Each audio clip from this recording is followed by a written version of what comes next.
On March 20th, 1995, Tokyo, Japan saw one of the largest terror attacks they'd ever seen. It was the height of Monday morning rush hour on the subway system. People were packed into what is probably the most efficient subway system in the world. In a matter of minutes, this efficiency became a death trap. Welcome to Agent John's Crime Files. I'm John Schachnovsky. For those of you who are new here, I'm the former legal attaché, head of the FBI at the U.S. Embassy in Bangkok, Thailand. I spent the last 10 years of my career working in Thailand and assisting my FBI colleagues throughout the region. Before we dive deep into this case, I want to let you know that if you're looking for kind of an end of the world theology YouTube channel, if you want to hear more about the cult itself and their beliefs, there's lots and lots of documentaries out there and books that you can read or videos you can watch on the why of this attack. On this channel, I like looking at the file, the case file, the investigative file. We're taking kind of an FBI look at the tradecraft, the forensics, the prosecution, what the cops did in this situation, the National Police Agency of Japan. The attack was very low tech when you look at the more modern terrorist attacks that you see with bombs and sophistication, be it 9/11, be it some of the attacks we see in Indonesia, some of the European attacks, the bombing in Madrid or London. Very, very low tech back in 1995. These guys weren't carrying bombs. They were carrying liquid sarin in plastic bags wrapped in newspaper. And the individuals involved, five different individuals, highly educated, to be honest. One was a heart surgeon, entered the trains, went in with their sarin gas bags, and at a specific time took umbrellas with umbrella tips, poked the umbrellas into the bags to begin to release what became kind of an odorless fog. On the trains, people didn't really hear a blast, obviously didn't hear a blast because it's a plastic bag. They just started noticing a smell, and the smell of the sarin gas is kind of like paint thinner. Then their pupils begin to dilate and constrict. It's called, the symptoms called meiosis. Everything would kind of go dark. They began to foam at the mouth. Convulsions and paralysis comes next. 13 people died in this attack. Over 5,000, about 5,800 people were injured. The investigative nightmare was just beginning, as you can imagine, in this kind of situation. Because while the victims were gasping for air on the platforms, the Japanese police are going to enter the train station, hear something's going on, having no idea what happened, and say, what do we have? What's going on? Thousands injured. Some didn't know they were injured until they got to their offices. They would leave 20, 30, an hour later, they began to feel sick. Some would go to the hospital, having no idea what happened. You know, at the time, it was an odorless paint thinner you probably would have forgotten about when you got to your office. It wasn't until you went to the hospital or got very sick that you realized and got tested and were positive for this sarin gas. So now we'll discuss the response, the police agency. So the Japanese National Police Agency is the national police force of Japan. Think of it as the FBI and all local police in the U.S. combined all into one agency. And they're meticulous in their investigative work. They're a very, very good police agency. In 1995, though, they were kind of fighting with one hand tied behind their back. What do I mean by that? Well, Aum Shinrikyo was a cult. However, Aum Shinrikyo was able to get religious status for their religion. They were considered a religious corporation. And in Japan, religious corporations, I guess you call them, have very, very strong protections. Aum Shinrikyo was a legally registered religion. They had hundreds of millions of dollars to their name in bank accounts all over the world. They owned land all over Japan and a massive compound in the shadow of Mount Fuji. The police had suspicions. You look back and look at the old case files and old investigative reports. They definitely had suspicions. There had actually been a smaller sarin attack in a different part of Japan a year prior. But because of religious protection, the protection the religion had, the police couldn't just kick in any door they wanted to. So they were in kind of a race between their suspicion and the law protecting the religion. 2 days after the subway attack, the government did pull the trigger. They were able to they took about 2,500 officers in full military-grade chemical gear to be safe, of course, and they raided 25 cult locations. So how did the police go from the subway attack to having 2,500 armed police officers ready to do a search warrant? Where was that connection? How did we get there? That's an important part of the investigation. You have to understand the Japanese police didn't just start from zero on March 20th. They were actually already planning a massive raid for March 22nd. The subway attack was Aum Shinrikyo's desperate attempt to preempt the police. What had happened was, a few weeks before the subway attack, Aum members kidnapped a 68-year-old notary clerk named Kiyoshi Kariya because his sister was trying to leave the cult. The police found a getaway car, a getaway van, actually, that was used in the kidnapping that was traced back to an armed member. They also found a fingerprint on a piece of paper at the scene, when the big crime is hard to prove. The Japanese police with the prosecutors decided this kidnapping and the connection to the kidnapping was the way in which they were going to get into the Aum Shinrikyo compound. They knew Aum Shinrikyo was doing this. As I mentioned before, there was a sarin gas attack a little while earlier. So they needed this connect. They needed something. This kidnapping was a way for the police to utilize a lesser crime.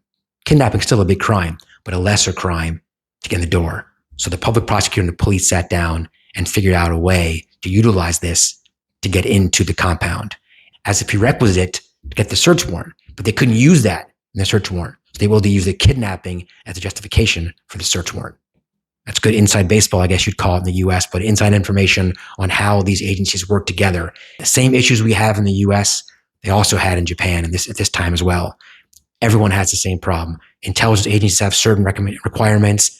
Law enforcement does. You get involved in testifying, you get involved in those things, and that becomes a big deal for us as well. And that's what happened here in Japan in 1995. What they found was what I would only consider to be a kind of a James Bond villain's lair. They found a massive chemical plant producing enough sarin gas to kill millions of people. They had stockpiles of anthrax, Ebola, and one Russian helicopter, military helicopter, all on the grounds during these searches. But you have to understand, finding this in an investigation, finding these stockpiles of gas isn't enough. To prove this case, to prove the gas on the subway is linked to the gas being produced by the Aum Shinrikyo scientists. It's a very, very important part of the case. Sarin gas is very deadly. Sarin gas is very dangerous.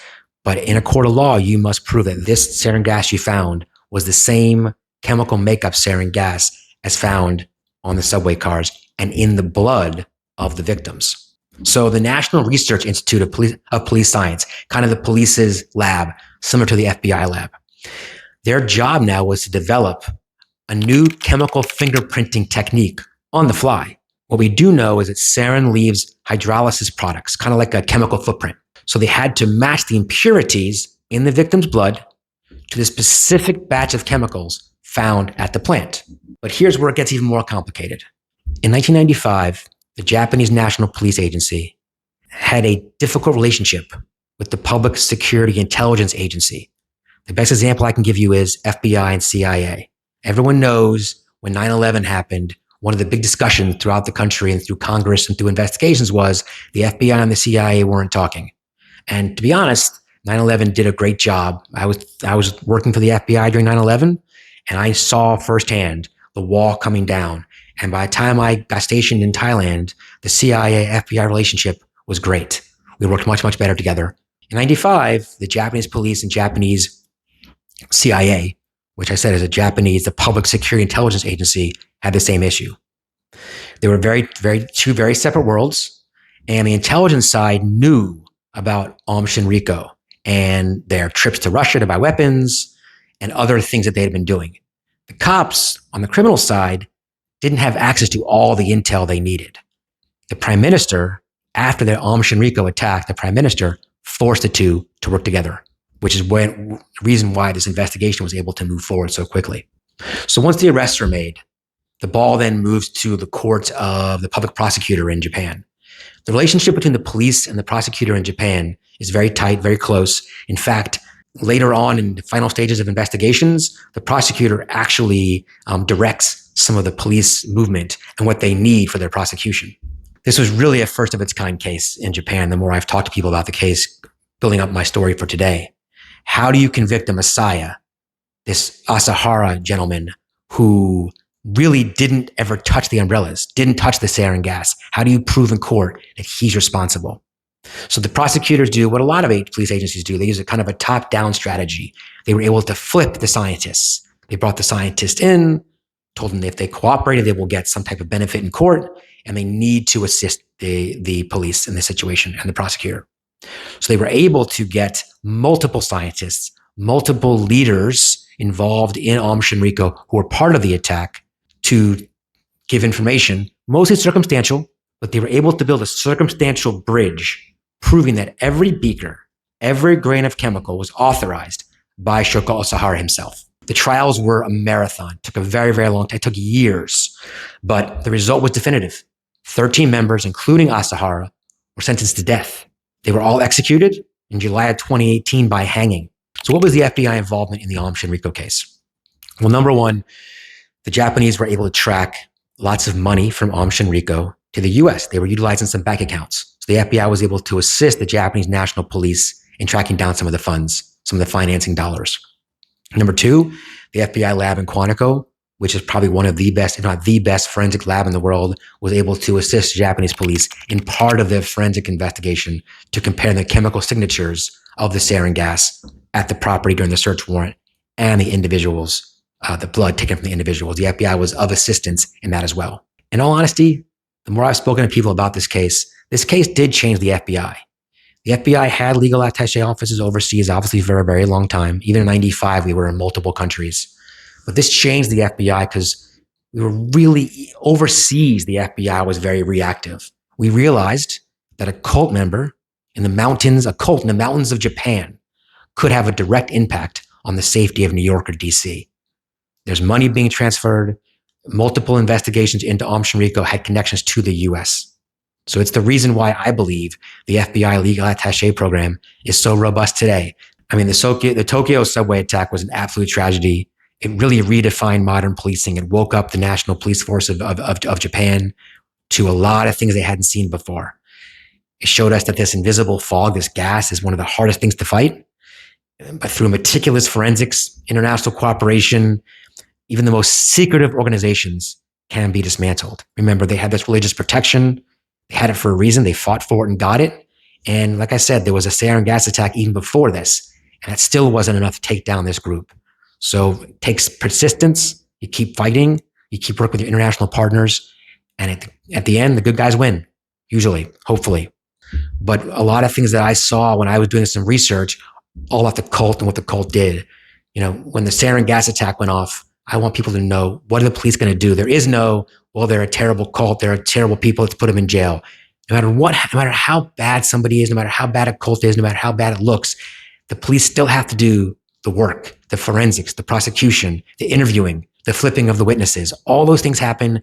You name the case. Doesn't matter how serious it is. Doesn't matter how if it's a massive attack on a subway during rush hour where everyone knows this cult did it. You still have to do the hard work, and the Japanese police force did that. Once again, thank you for joining me. Please, if you like this kind of material, this kind of discussion about how the police actually do work, please subscribe. I'll have a new episode out in a few weeks. Thanks again. See you soon.